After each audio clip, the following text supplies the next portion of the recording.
Everybody loves a number 2 from Chick-fil-A or a number 1 from McDonald's, but what's the best combo in college football when it comes to the quarterbacks and wide receivers? A better way to ask that is, who are going to be the best combos in college football from a quarterback and wide receiver perspective?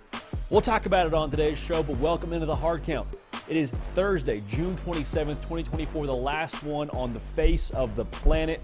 So glad to have y'all here, man. You got a lot that you could be doing because 4th of July now, right around the corner. A week away, you peek over the horizon, you see that thing. It's coming. It's going to be a good time talking ball throughout all of next week as well. But today we're talking top combos like I just mentioned. Call your shot season. It's not slowing down, baby. Full speed ahead, calling our shots for teams like Ohio State, Oregon. Also, we got Dukes the freaking Scoop from the 5-Star Flex over on the Recruiters channel about to join the show here in, give or take, 20, 15-ish minutes. And going to talk about who needs to have a top 5 class on signing day for this 2025 class. Because Hayes Fawcett season now is getting rolling. You see the graphics flying. Hopefully you are following him on the Twitter sphere and have your notifications button turned on to get all of those updates when it comes to what's going on in the wild world of recruiting. Who needs to have a top 5 class? Also, Dukes has got a video out on the On Through Recruits channel talking about where things stand with Juju Lewis, the 5-star USC quarterback commit, after his visit to Colorado that happened last weekend. So we talk about that with Dukes, talk about the future when it comes to everything around recruiting and Julian Lewis and all those things. So we'll have a good time doing that. Can't wait to talk about this with y'all. Can't wait to have a great show with y'all. We're excited about this this time of the year because right now, I've mentioned it a couple times, but we are rounding the corner. We're getting out of talking season, or I guess we're about to approach talking season. We're in Call Your Shot season. By the time prediction season rolls around, like it's here, we're in the belly of the beast. So whatever you got going on here, let's finish the week strong. It's ball and only ball for the next hour or so. Let's get after it. Call Your Shot season continues to roll right along. If you've been keeping up with the show this week, we called our shots in the SEC on Tuesday, called our shots in the ACC on Wednesday yesterday, and now calling our shots for the Big Ten Conference. Now, it's very important for us to have this conversation right now. This is not prediction season as it pertains to what's going to happen at the end of the regular season and how your favorite team is going to shape up. Like, there might be elements of that baked into this segment, but prediction season is right around the corner, right after Media Days finishes up, all right? So right now, this is Call Your Shot season, which is a little more specific to players and coaches and more specific things within the season, if you will. So when it comes to the Big Ten Conference, my shot I'm calling for Ohio State is, listen, Will Howard, he's your guy. That's not really a huge surprise to the folks in Columbus, but not only is he your guy, he's going to stay your guy throughout the course of the regular season. Now, I think if you were to place a bet, you'd have wildly favorable odds for Will Howard to stay the starter in Columbus. But I think there's this thought out there that, yeah, Will Howard, he's good. How much juice does he really bring to the offense? You look in that quarterback room, you see Julian saying, super talented true freshman, and they were raving about him during spring practice.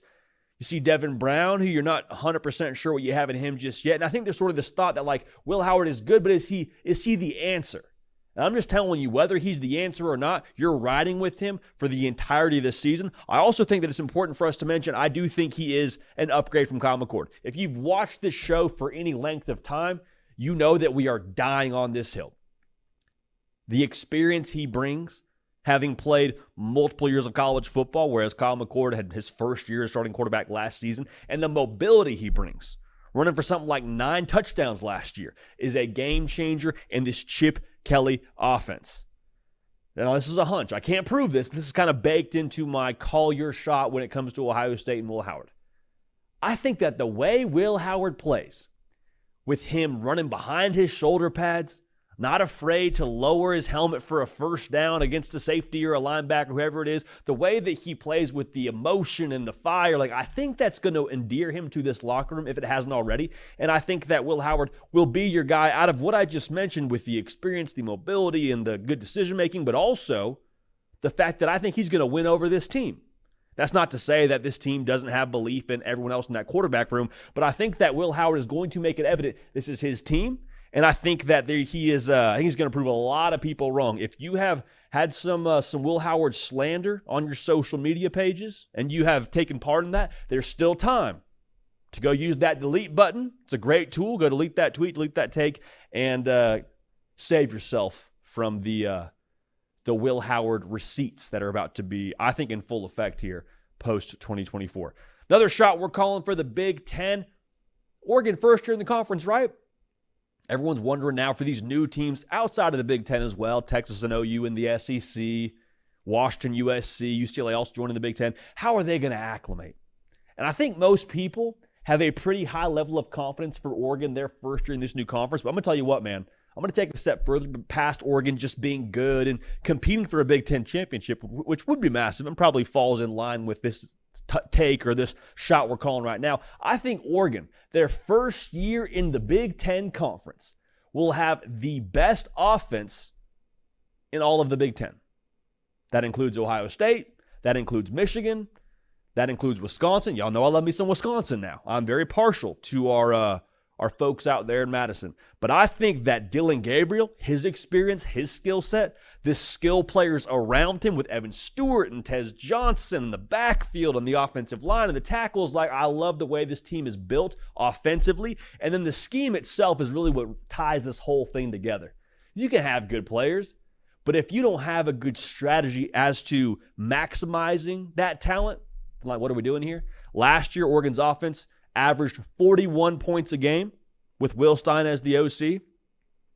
I don't know what the future holds for Will Stein, but I'll tell you this. I think he's going to be a name that comes up in a lot of head coaching circles and head coaching searches here in the not too distant future because of what I believe they're going to do yet again in Eugene offensively. I think that Dylan Gabriel and his experience factor will just kind of help accelerate the cohesion process with some of those new pieces on the offensive side of the football, most notably Evan Stewart. I'm excited for this, man. I'm very, very excited for this. It's like, when it comes to Dylan Gabriel and his experience, it's like whenever you go to your favorite restaurant or you go to a restaurant in a genre of food that you enjoy, period, you know what you're looking at. Like, I go to a Mexican restaurant, I know what I'm looking at when it comes to fajitas or enchiladas or I know what I'm getting myself into because I've been fortunate to go to a lot of Tex-Mex restaurants. Same thing with Dylan Gabriel playing college football. When he walks out there, it could be a different defense from a personnel standpoint, but schematically, there's not a lot he hasn't seen, which is going to enable him to make quick decisions. That's what this offense is built off of. Because if you make quick decisions and get the football to the right players, those right players are then going to make you more right as an offensive coordinator because Tez Johnson's going to make someone miss in the open field, get north and south, score a lot of points, and wouldn't you know it, the Ducks doing a lot of push-ups. So Oregon will have the best offense in the Big Ten in 2024. I'm calling our shot. Now let's go out to Nebraska for this next one within the Big Ten. It's not a wildly, bold take these days to say that Nebraska is going to make a bowl game. We think that. Vegas thinks that. I think most people that cover the sport think that. I'm going to take it a step further and say that I think Nebraska has a winning record in one-score games. Because last year, really throughout the last, 3+ years out there in Lincoln, that has been the Achilles heel. I mean, it has just been the thorn in their side. Last year, they lost 5 games by 1 score. The reason why I think Nebraska will be able to get over the hump in those 1-score games, I'm buying the DNA of this Matt Rule football team. And anyone that's watched this show for any period of time, you know how I feel about Matt Rule and his process and the way that he does things. Detail-oriented. And when I say detail-oriented, I'm talking about which shorts you're wearing to practice. Do you have the right mouthpiece? Do you have your jersey on the right? Like all those little things. It sounds lame. You're saying, JD, having the right mouthpiece makes a difference on 4th and 1. Yeah, it does. It does. Because, again, those of y'all that are listening to the show, you know, if I can trust you to do the little things right during the week, on and off the field, then I can also trust you in that big-time play on 4th and 1 to make the right decision, to execute your assignment, to be there for your teammates, to allow us to dominate those little moments. The little moments now that make the big moments, which ultimately makes up the ball game. So that plus Dylan Raiola, plus what they bring back on defense, I'm buying stock in Nebraska. I think you should too. But when it comes to 2024, calling our shot, they will have a winning record in one-score games. Matter of fact, let's take it a step further. I don't think they'll lose a one-score game. Yeah, get a little bit crazy. Not hot taking here. We're just telling it how it is, telling it how we see it going in 2024. So go ahead and book that one. This is probably my favorite shot we're calling if it ends up being the case for what it would mean for college football, like from a health standpoint of the sport. Because y'all, I mean, I've said this a lot. Like I'm not excited about the expanded playoff per se. I'm excited for the games. I'm excited for it to get here. I'm excited for us to have a lot of football to watch. But like, I am a little bit shuffling my feet here because I like the 4-team playoff. But it is what it is. I'm very grateful to have a job and cover the greatest sport in the world, and the 12-team playoff will still be fun. But my concern was always, what does it mean for the rivalry games? And as I look up and down the schedule for Michigan and Ohio State, I truly believe that Michigan will go to Columbus when they play Ohio State with their Big Ten title hopes still intact and their college football playoff hopes still intact. Now, I also think that Ohio State will hold up their end of the bargain. They may or may not be playing for their college football playoff hopes at that point in time. They could be a one-loss team, but even so, look at Michigan. They're the team that everyone's telling you is going to fall off the face of the earth. The returning production numbers aren't super exciting. New head coach, new quarter, like a lot of newness there with Michigan, right? So a lot of us are saying, new must equal bad. Not necessarily. You look at the schedule, Texas will be a really good test early on. They come to Ann Arbor. I mean, Texas brings back a lot from last year's squad, most notably their quarterback in Quinn Ewers. You're going to figure out a lot about your team in that game. Now, however, that doesn't impact your Big Ten title hopes. So whatever you think about that game, yes, it impacts the college football playoff standings, but it doesn't impact the Big Ten standings. Now, Oregon, let's be real, they're going to be really, really good. In fact, as we sit here today, I would probably lean Oregon to, at the very least, be in that conference title game, if not win that conference title game. Take of that as you will. So let's just say that that game is a tough one. Let's say that there's a chance Michigan loses that one. Not predicting it, just saying let's say that ends up being the case. Everyone outside of those two games, I think Michigan is good enough to roll the ball out there and beat. Now, they still have to do it. They still have to have the roster translate the way that I think it will translate when it comes time to actually play football. But I'm looking at the pieces here like, I know Jim Harbaugh's not there, but he did not leave just an empty cupboard for Sharon Moore. Also, Sharon Moore was in charge of helping stock that cupboard. Sharon Moore understands what they have on the roster. He understands the guys they've been developing that didn't start last year but are going to help them in big ways this upcoming season. So I really like Michigan. And if they walk into that game at 10-1, 9-2, they will be in the neighborhood of competing for a Big Ten championship yet again, and for going to the college football playoff yet again. The reason why I love this, the reason why this means so much to me, not because I have any fanhood for Michigan or Ohio State or anyone else, because as a college football fan, I believe that Michigan-Ohio State is the creme de la creme of rivalries. Like, you probably put Army-Navy in a separate category, but like having been to both of those, Michigan-Ohio State is special, man. Very, very special. And so as much juice as we can possibly put into that game, all the stakes, all the marbles. I loved when we were there for a college football playoff spot, more or less on the line.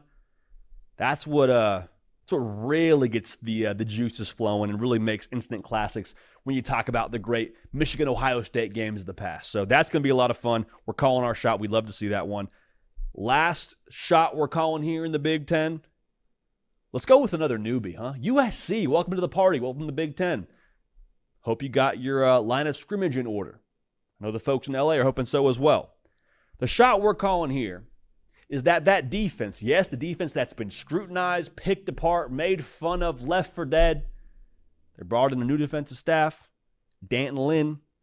He's got a pretty good pedigree, pretty good track record when it comes to defensive football. I'm saying that USC improves defensively by a full touchdown. Now, the good news is improving by 7 points is a pretty sizable stride. The bad news is, if you were to improve by a touchdown in your USC, you go from letting up 34 points a game to right around 27 points a game. So it's not phenomenal. You know, it's a good step in the right direction. It doesn't necessarily solve all your problems, but I think it does put you into the category where you say, okay, what can the offense do for us? Because if you're letting up 34 points a game, I mean, we saw it last year. You had the Heisman Trophy winner from a season ago playing quarterback for you. Didn't make a difference. He was consistently having to be the equalizer instead of being your edge. So if you go to allowing 27 points a game, still not great, but with the way that I think a Lincoln Riley offense could look their first year in the Big Ten, and Miller Moss going to ask a lot of you that first year in the Big Ten, your first year starting quarterback, going to need it. What does USC look like? I think that changes the conversation we perceive them to be in the Big Ten Conference. I'm not calling my shot for them to win the whole deal. I'm not calling my shot for USC to have a top 10 defense in the country, but I do think that real, tangible, visible, something you can touch, feel, look at every single Saturday is going to be, improvement is going to be real for USC. If you can improve on defense, again, I'm just saying, I think you have a chance now anytime Lincoln Riley is your head coach and helping with the offensive side of the football. Last thing I'll say here on this shot we're calling around USC, I want to make sure I don't say this incorrectly. My thought around USC is I don't know that the personnel is as bad as the numbers have reflected over the course of the last 2 years.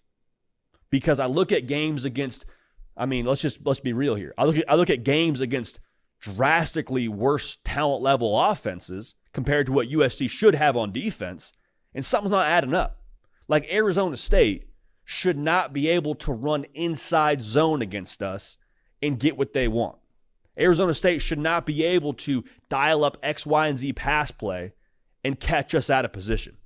And so the thing for me with USC is I don't know that we ever actually got to see what the personnel was capable of because the scheme had them out of position so frequently. So am I right on that?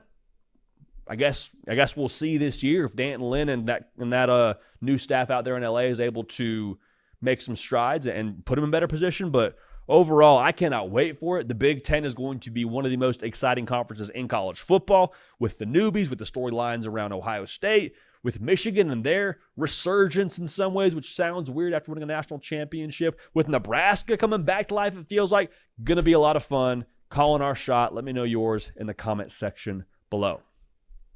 Call your shot season, man. It's a phenomenal time, and it's upon us right now. Not to be mistaken for prediction season again, but call your shot season is something to get the blood flowing just a little bit here. Just a little bit here. Now, this is important to know. Next week, all of our shows will be at the exact same time, exact same format, YouTube channel, podcast, all that. So if you are someone who listens on podcast, this matters to you even less. But what I want to make sure we communicate to y'all very clearly is we will not be live. They will be premiered episodes. So again, same time, 11 a.m. Eastern, dial in, we'll have a good time. But we will not have the live chat, and we'll have the back and forth and all those things. So with that being said, one, just wanted to let y'all know. Nothing really changes that much, but wanted to let y'all know. Second part of that is, if you want to get my reaction to things in real time, say somebody big commits, or we have some breaking news in the college football world. I don't know what it would look like, but if we have something to talk about, follow me on the socials. Right? Over the weekend, I had Kalen DeBoer crushed on the recruiting trail. We're not having a live show till Tuesday. It's Sunday night. I'm like, man, we got to talk about this. Jump on the Instagram, jump on the Twitter machine, talk some ball, 60 seconds, my takes, hear your thoughts, back from my takes. Great way for us to interact. So follow me there to keep the communication, the interaction side of things going. Won't be live, but we will have episodes for you. We will have ball for you to be talked. And if you want to keep up in real time with everything going on with this show, those are the best places to do so. All right? So appreciate you for that. All right. Quick sip of caffeine here. And I want to talk about some of the best combos in all of college football, all right? So here we go. A little caffeine here. Dang, real shame they don't sponsor the show, man. I'm just telling you. Just like leaving a free play out there. Someone jumps off sides. You got a free shot at the end zone. It's like free money on the table. I don't know. It's too bad. All right, we'll keep on rolling here. Like I said, the top 10 combinations in college football, specifically quarterbacks and wide receivers. Important to note, these are projections. These are not current rankings. So on this list, I have quarterbacks that haven't yet started a full season for their football team. So it makes no sense to me to have him as the top combo right now in college football without having any real game experience under their belt. But I'm telling you, by the time we get to December, I think this list is going to be accurate. So let's start out at number 10. And number 10 might be a little bit of an eyebrow raiser. That's all right. At number 10, I got Carson Beck to Dominique Lovett lighting up the scoreboard this year in Athens, Georgia. Now, you see that name, Carson Beck. You see him in the 10 spot. You're like, wait a second, JD, didn't you have him as the number one quarterback in college football projection-wise on your top 10 QBs? I absolutely did. Phenomenal memory. The reason why I have him at 10 is because when you pair him with Dominique Lovett, I think that they're going to have a lot of mouths to feed. Like, I think Dominique Lovett is going to be the go-to guy. I think he will be wide receiver 1A.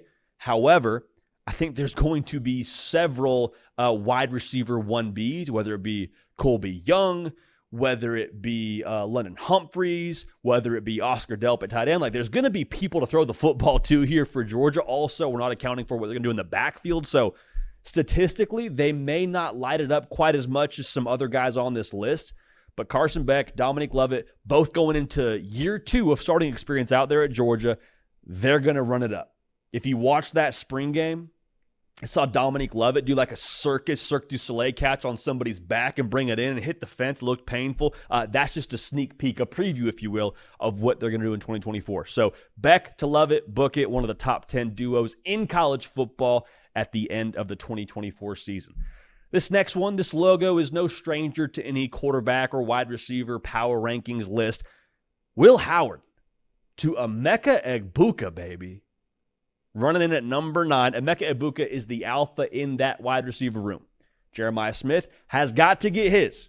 Who's to say he's not an alpha for a long time out there in Columbus? He might be one of the alphas as well, but Emeka Egbuka, for how long he's been at Ohio State and what he's done on the field, the resume, man, men lie, women lie, tape don't lie.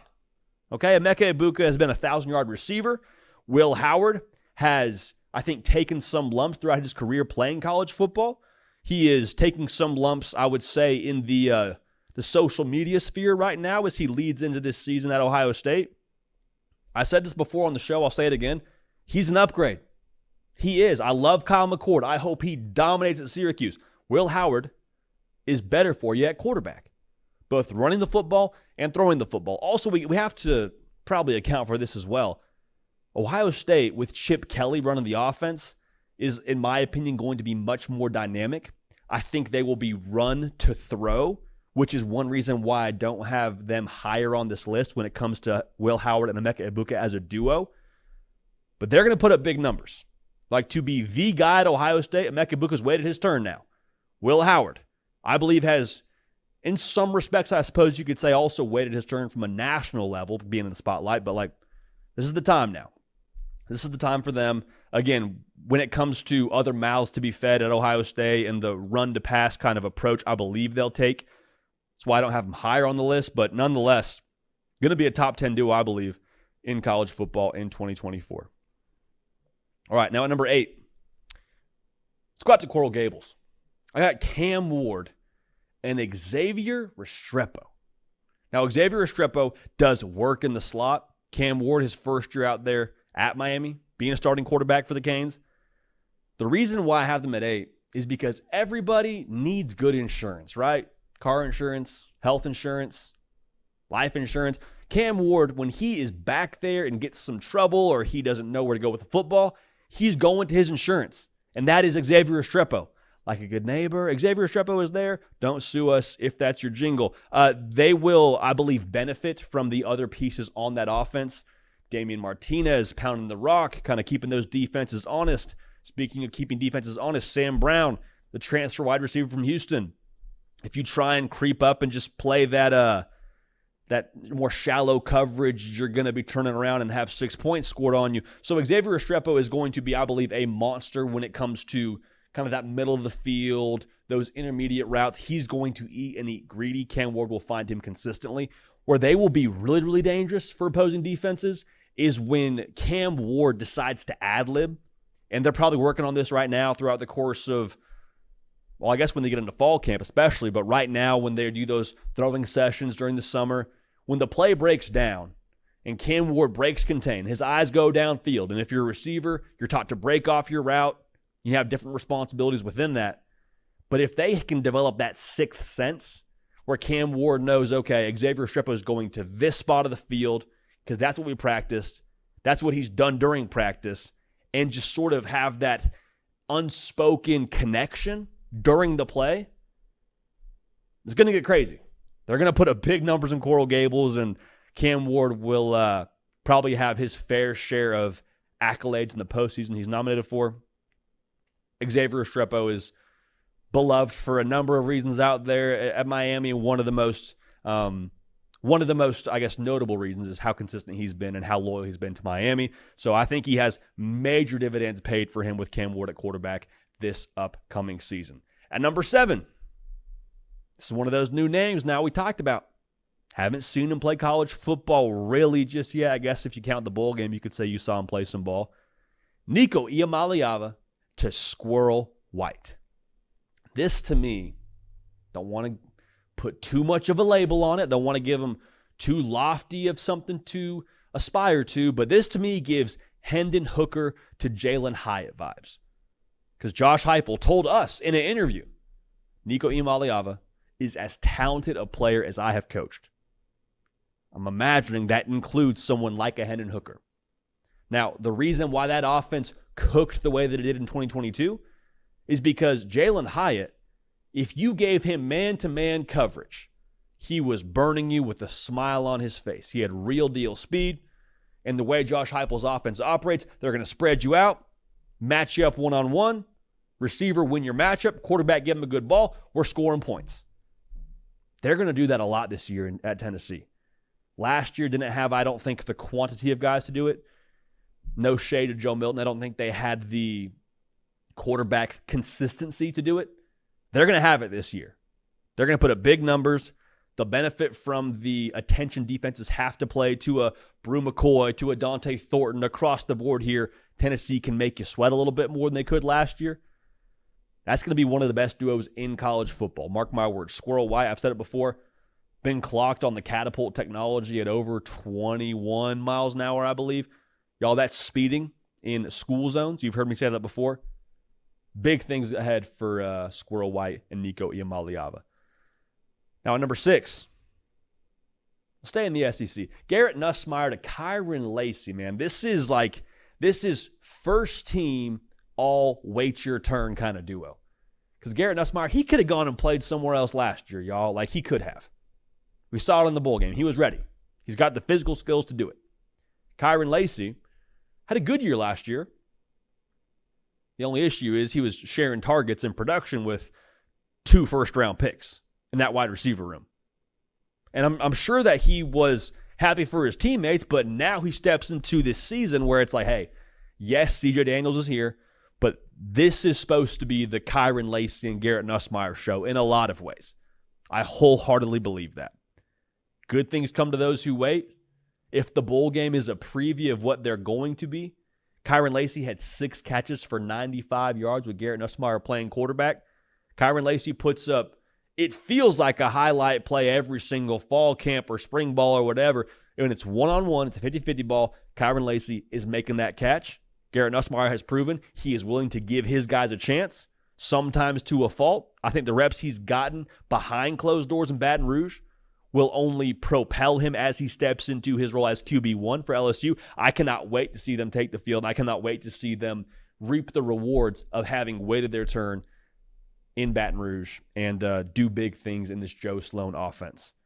At number 5, and this is one you could put higher on the list, but I'll explain it. Number 5, I got Shedeur Sanders to Travis Hunter. And make no mistake, this is the fastball. This is the fastball. If Colorado is going to make a bowl game in 2024, and I believe they are more than capable, it will be on the wings of this duo. All right? Travis Hunter, getting a lot of buzz for what he's going to be in the NFL. Is he a corner? Is he a receiver? I think he's a receiver. And I'm not an NFL scout. I'm just using my eyes here. He had 721 yards and 5 touchdowns last year. Shedeur Sanders, when he wasn't having to scramble for his life, even when he did have to scramble for his life, he was really efficient quarterback. If they can protect him a little bit better, And if they can play a little bit more defense to give this offense a little bit more room to work with, if you will, not having the pressure of we got to score every single time we touch the football. If they can keep defenses off balance, keep them guessing, these two have the connection, have the ability, have the firepower to put up really big numbers. Like this is one of those that you watch. We do this on this show too. We'll circle different lines on our lists. Like we did this with Caleb Williams when it was back towards the end of his Heisman season. I think this is one of those duos that you put on boom watch. So Shedeur Sanders, Travis Hunter, right now have them at 5 and projecting towards the end of the season. They could finish a lot higher if Colorado is able to do more around them to allow them to be successful. So that's our top 5. Excuse me, that is 10 through 5. Let's jump into the top 5 now. At number 4, I got Noah Fafita to Tetaroa McMillan. Now, these two were high school teammates. Noah Fafita didn't really get the keys to the offense until late September, early October last year.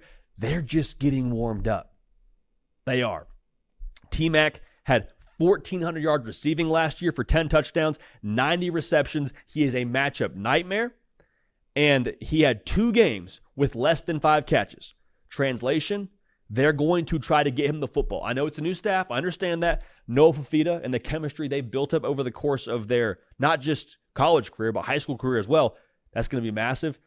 This will be a very, very potent duo in college football in 2024. Make no mistake about it. They're just getting warmed up, just getting the engine revved up a little bit here. Now into the top 3. At number 3, I got Dillon Gabriel to Tez Johnson. And we spoke about this a little bit in our Call Your Shot segment. This duo to me is so complementary in every single facet, from Dillon Gabriel's skill set, getting the ball out quick, to Tez Johnson and what he does getting open quick, separates very well off the line, and then the system itself, which is designed to get the ball to Tez Johnson quickly and make something happen in space and go make a play after the catch. That is what he does to a T. Last year, did it to the tune of almost 1,200 yards on 86 catches and 10 touchdowns. I know Bo Nix has gone to the league. I understand that.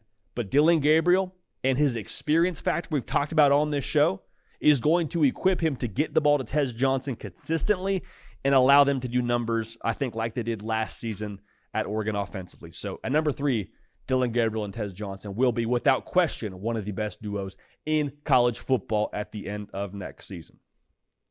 So now we're down to our final 2. And a guy who I think is one of the swaggiest quarterbacks in college football, paired with one of the best players in college football, period. Definitely the best receiver in college football. It's Brady Cook to Luther Burden out there at Missouri.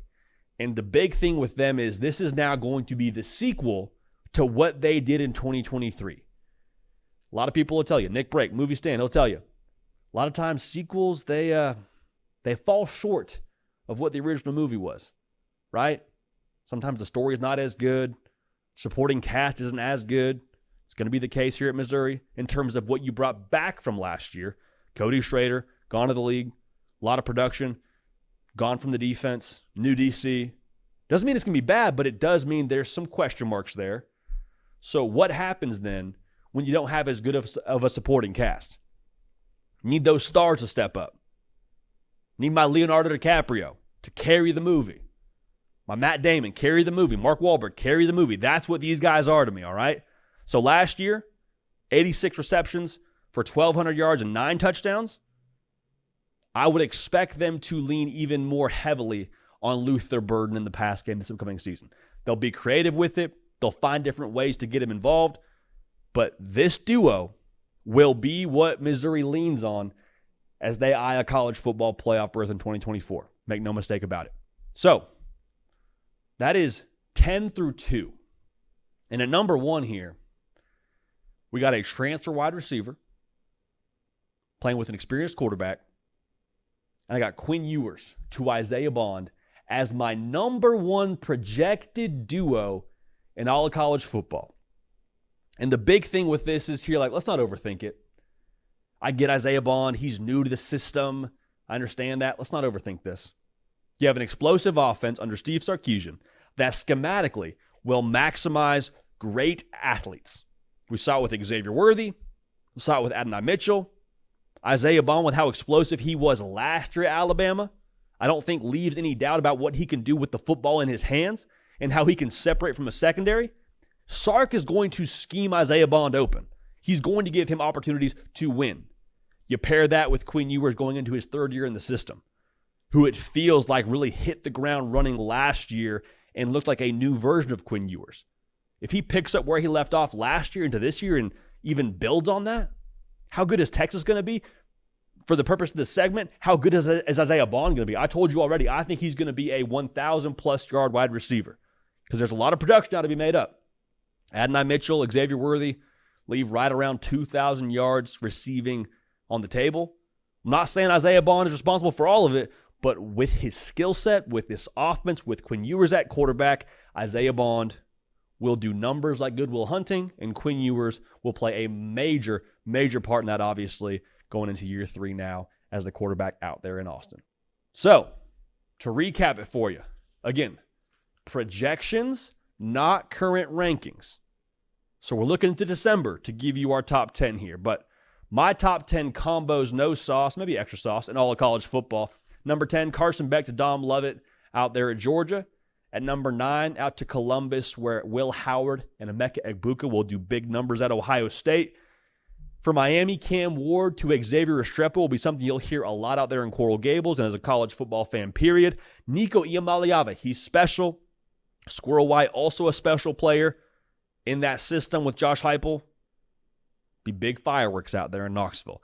At number 6, Garrett Nussmeier to Kyron Lacey at LSU. They've waited their turn. At number 5, on boom watch, Shedeur Sanders and Travis Hunter. They will lean on them heavily at Colorado. At number 4, Noah Fafita and Tetoroak McMillan.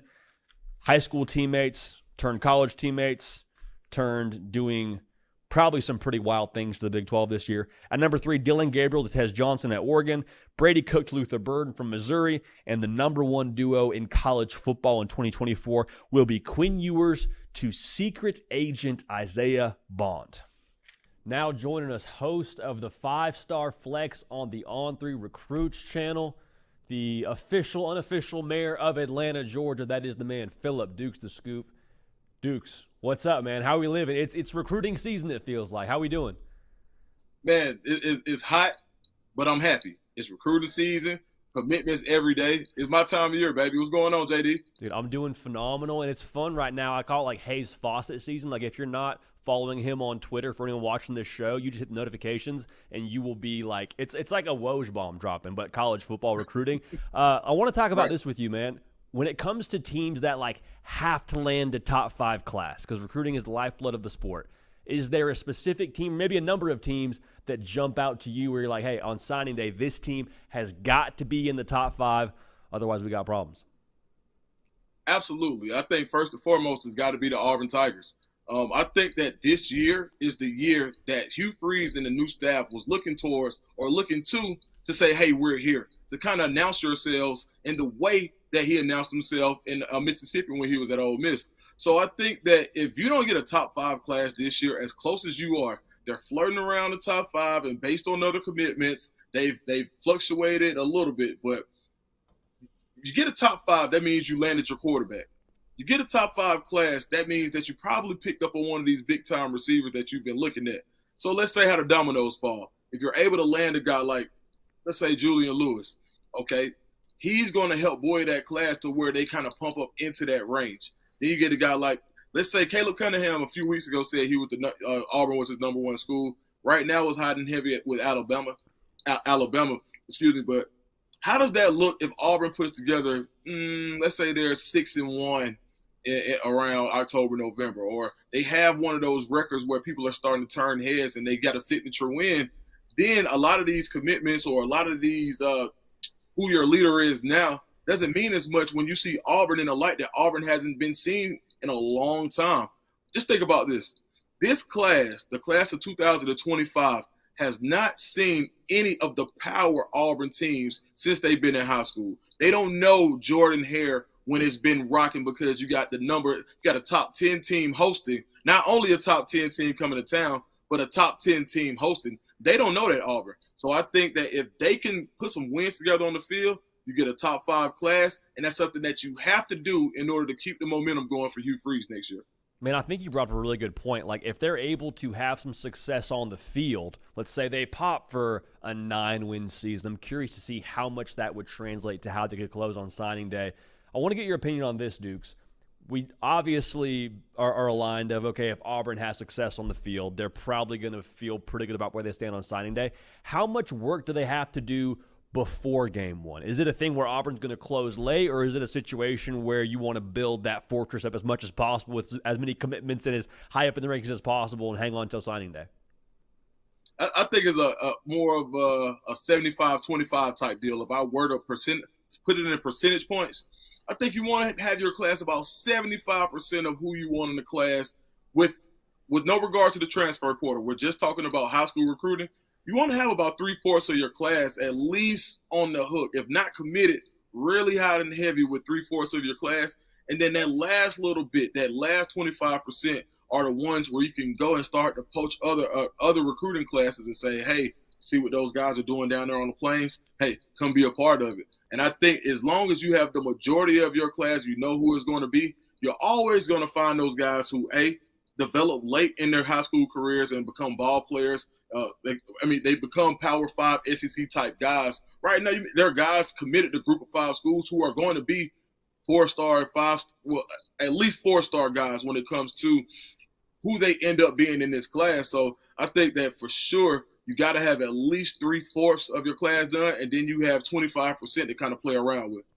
I know Julian Lewis said he wants to shut down his recruitment before his senior season starts. So a lot of the Auburn fans that are following Hayes Fawcett on Twitter and got the notifications on, like I said, the phone buzzes and they're like checking it. Like, is it the Hayes Fawcett? Is it the Julian Lewis to Auburn?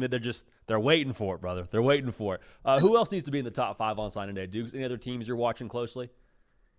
Florida State. Florida State, I think, needs to be in the top 5. They've been so successful with the transfer portal. It's almost like every time they got a guy, he ended up being a guy. You look at the Jared Verses of the world. You look at Keon Coleman. You look at Jordan Travis. You look at guys who started at other places.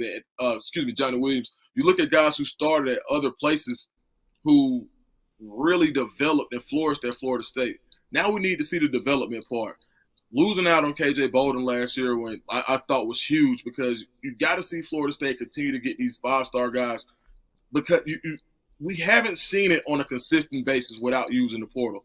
So now as Florida State, this is one of those years where you kind of don't know. It's a mixed bag. You've been heavy portal once again. You bring in DJU, but they've been doing so well when it comes to quarterback recruiting. When you think about Luke K, you think about the new 26. I think they got 2 quarterbacks already committed going forward. So I think that is really important for them. If they can get in the top 5 to kind of solidify themselves, especially with everything that's going on in the landscape of college football with the playoffs. Dukes, let's stay in the state of Florida. Miami and Mario Cristobal have pretty much made their bet on the recruiting trail over the entire time he's been there in Coral Gables. Not necessarily starting super hot right now, at the time of us recording this, at least in this 2025 class. Are they a school that you think will do some work during the season? I mean, how important is it for them to be in that top 5 to really compound the momentum they've had over the course of the last couple cycles? I think the way Miami recruits in the portal, it may not be as imperative. And the reason I say that is because Miami already has that. They were one of the NIL front runners when you think about when it came to, hey, we're going to be able to pay better, the collective. You're going to get the bag from Miami. And a lot of times you want a guy who has documented production when you're talking about straight up dollar signs. And that's kind of what Miami is. They've always kind of exuded the fast life, the money, the cars. Hey, come to Miami, be a baller, the championships. So I think that when it comes to high school recruiting, Miami's going to get theirs in that talent-rich state, especially in that area.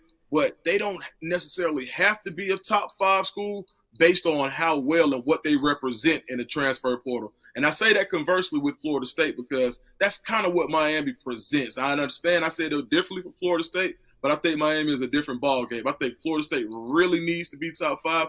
And I think Miami, if they're not, it's not as big of a deal because they've been doing pretty well consistently when it comes to high school recruiting. I'm so curious to see what happens in that state on the field because it feels like to me if you're able to be the school of choice or have the proof of concept or be the big dog in the state, essentially, if you can be that school of choice for that kind of high school talent in that state, like, you're going to have a chance to not just win conference titles, but, I mean, national championships. It feels like when you look back at, the Alabamas when they had Amari Cooper on that roster and other, I mean, it felt like Florida All-Stars on different rosters across national title teams. So that's going to be curious. I'm really intrigued by that plot when it comes to this season in college football. I want to throw a team at you here, Dukes. Notre Dame. Marcus Freeman has been pushing for a top 10 class. He had a top 10 class, I believe it was one of his last 2 seasons, was 11 the year before, or at least his 11 and number 10 class, basically, is what I'll make sure I say. They've been within this top 10 for the majority of this cycle so far. Does he need to be in the top 5 for Notre Dame to eventually close that talent gap and be like a national title contender team? Or are they a team that can also kind of lean on the portal and do what they've done, adding, some key pieces, it seems like, that way as well? I think Notre Dame they don't have to be in the top 5. And when you look at their average ranking per recruit, they're never, I'm not going to say ever, never.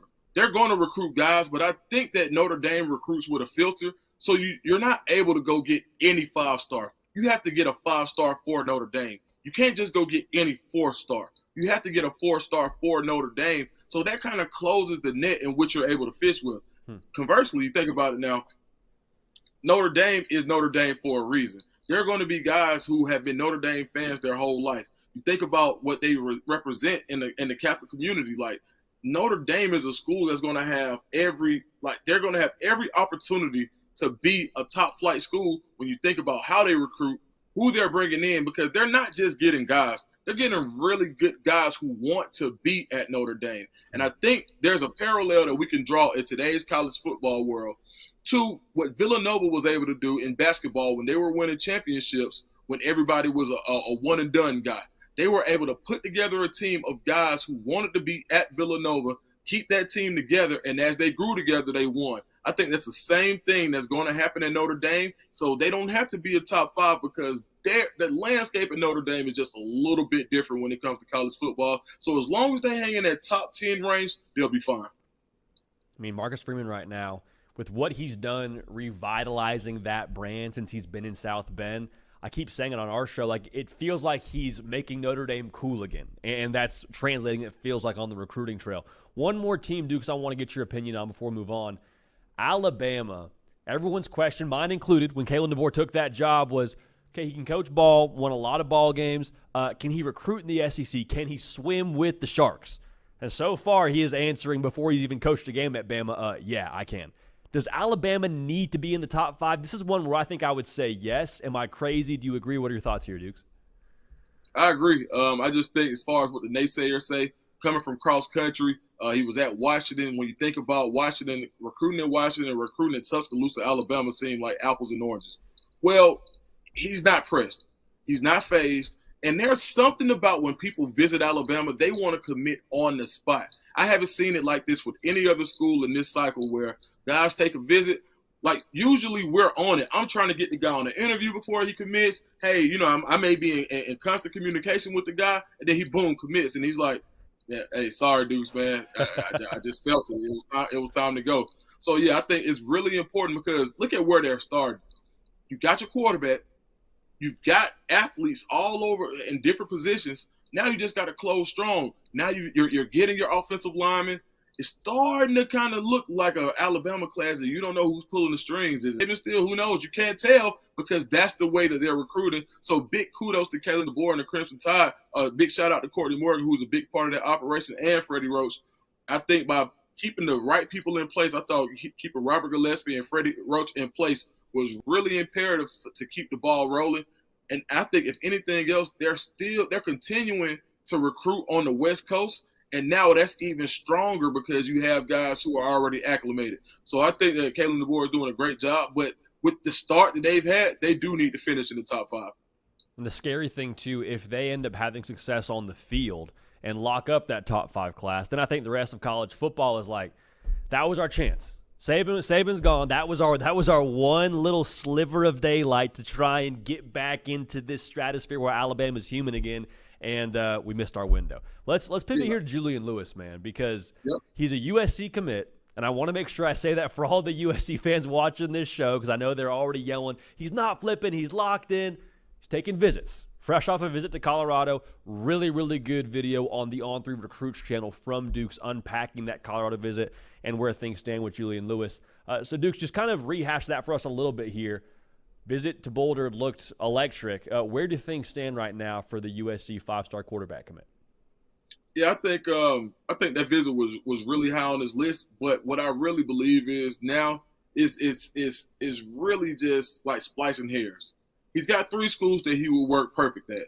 He will work really good at Auburn. You got the cachet receivers, the young receivers, Cam Coleman, Perry Thompson, Bryce Kane, Malcolm Simmons, and they all came just this past year. So these are the guys. If you're the guy when you get there, you're looking at your 4 receivers who will only be sophomores next year. So I think of those 3, that's where you have the best cachet receivers.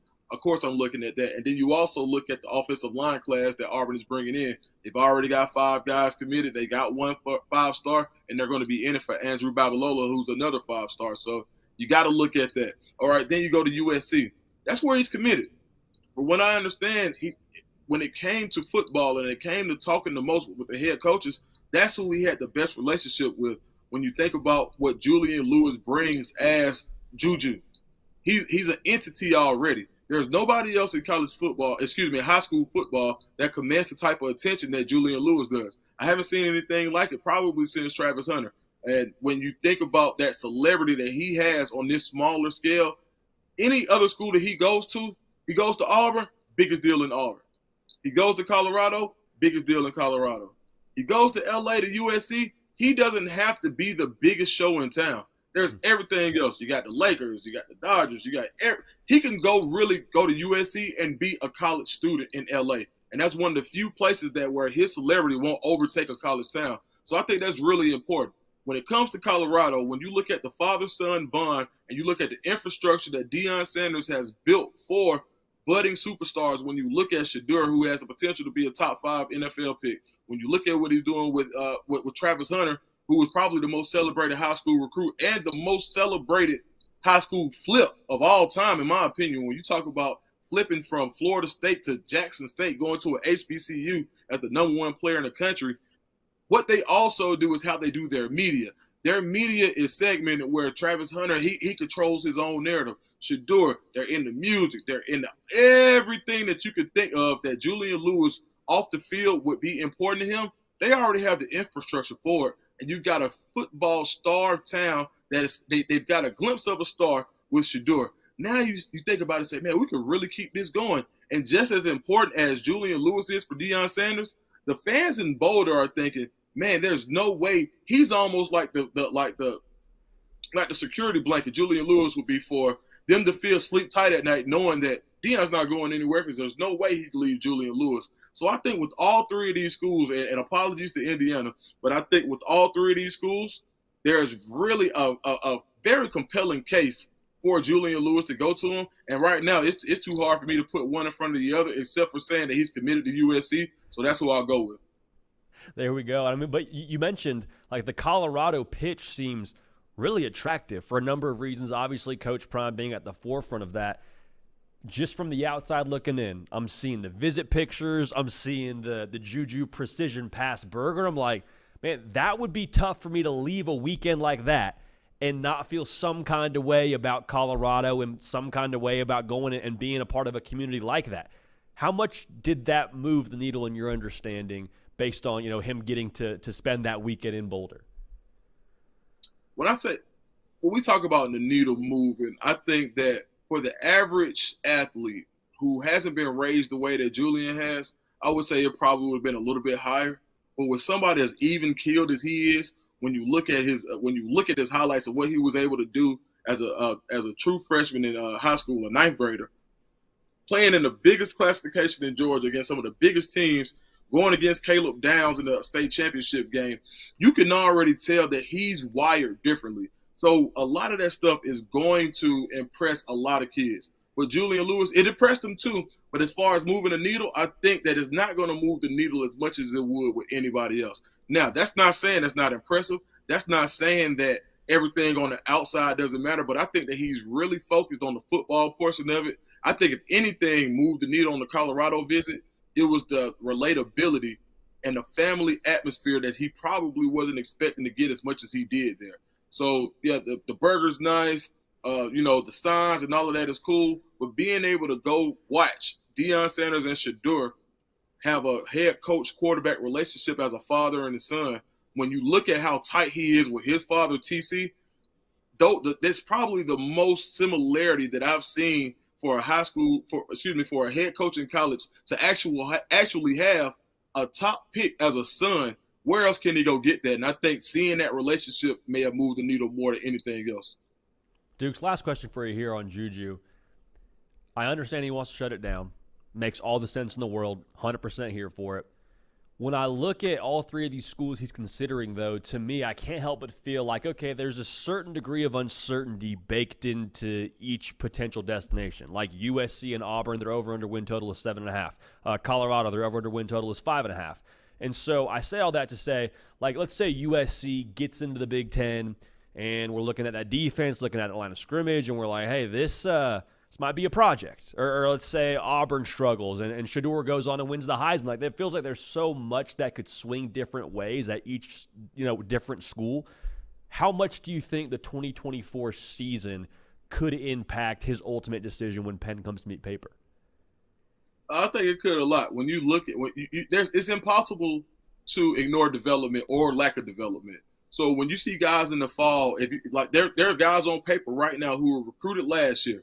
Colorado's offensive line. If they don't develop, that can hurt them. You look at Auburn's receivers. If these guys don't develop, everybody thinks that Auburn's receiving core is a sure story. But right now, we still don't know. They have all the tools to be great, but we don't know. So just like I said, they've got this great cachet of receivers. If it doesn't show on Saturdays, then do you look at Auburn the same way when these guys aren't who you thought they were? And the same thing with USC. If that offensive line, the young offensive linemen they have don't gel or they don't develop, and you go into the next season looking like, hey, man, the roster that we thought that we were going to be around isn't going to be here.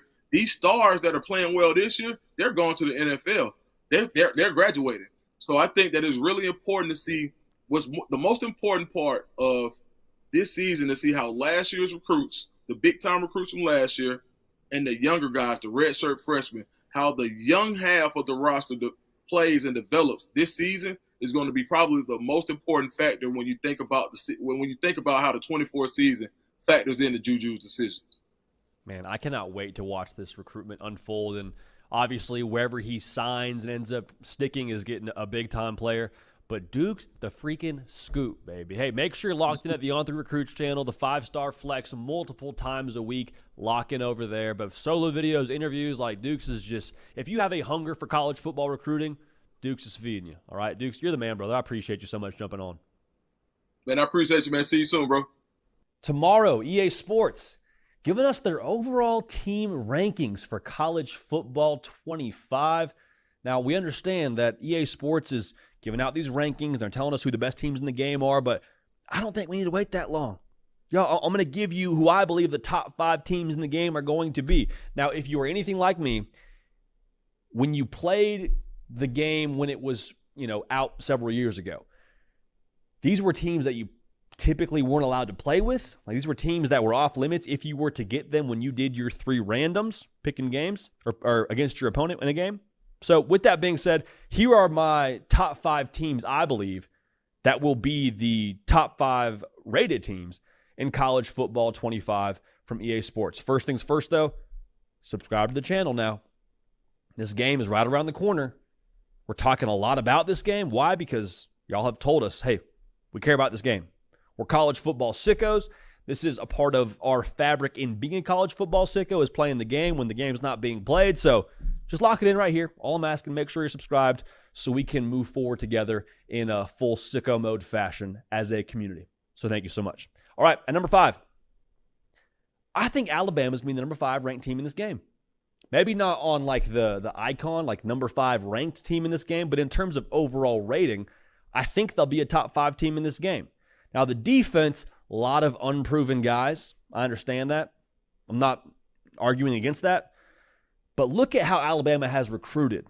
Look at what Caleb DeBoer is inheriting.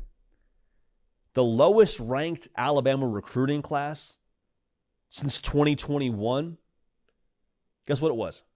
I'll give you a second. Number 2. Number 2 is the lowest ranked class that has gotten onto campus at Alabama in the last 3+ years. So the translation of that is just because they haven't started a bunch of football games yet for Alabama doesn't mean they aren't still ballers or won't be ballers when it's their time to ball. Jalen Milroe, I believe, will be one of the top players in this game, just so we're on the same page there. Alabama, overall rating-wise, I think will be north of 94 and will be one of those games, or will be one of those teams in the game, rather, that if you draw them on a random, your buddy might say, hey, do one more random. We know you can't pick Bama, all right? Now, another team that'll fall into that category, I think Oregon will be the 4th most highly rated team in this game. I love their skill players. I've said that many times on this show. Tez Johnson is a 1,000-yard receiver. Evan Stewart was the best receiver in the transfer portal. Dylan Gabriel, Dante Moore in that quarterback room, they should both be – Dante Moore should be north of 80, dare I say 83. Dylan Gabriel, who knows what he'll be, but I think he'll flirt with that 90 overall rating. They bring back 70% production. They bring back 70% production on defense from a unit that allowed 17 points a game. Add into that Jabbar Muhammad, who was an absolute savage for Washington last year at corner. Oregon said, hey, come over here. Derek Harmon from Michigan State. Big body defensive tackle. Oregon's going to be legit on this game. I'll just say that right now. The 3rd best team in this game, I believe, will be Texas. As a team, they bring back 70%. That keeps tripping me up, y'all. We'll try that again. Texas brings back 70% production from last year's squad that made the college football playoff, that beat Alabama, that won the Big 12, that was a play away from potentially making the national championship. Should I continue here? I know they lost Xavier Worthy. They lost Adonai Mitchell. They added some key pieces through the portal, and they did not just go and add a couple of walk-ons. They got some dudes now. Quinn Ewers, I think, will be the best quarterback in this game. They lost 2 defensive tackles up front, but I'll just say, I think that the defense still is in a really good spot. Anthony Hill, Alfred Collins, Andrew Makuba, the transfer from Clemson, playing safety. I think overall this defense shouldn't take a major step back from a talent level. Texas, to me, should be the 3rd best team in the game. Now, at number 2 and at number 1, I think you could probably make a pretty strong case for either side. I think that just like in real life, these 2 rosters in preseason at least stand alone. Ohio State should be the 2nd best team in this game. They were probably a top 5 roster before the portal moves that they made. Right now, they're a top 2 roster. Caleb Downs, arguably the best defensive player in college football, period. They upgraded the most important position on your roster in quarterback with Will Howard. Quinshawn Judkins now goes with Travion Henderson. You got not one, but 2 backs that I know are capable of being 1,000-yard guys because they've done it before. The reason why I have them at 2 and not at 1, the offensive line I think is good. How good, I don't know. Defense is incredible. Defense should be top 3, top 5 in America, based on what they have on paper with JT Tuimoloau coming back, Jack Sawyer coming back.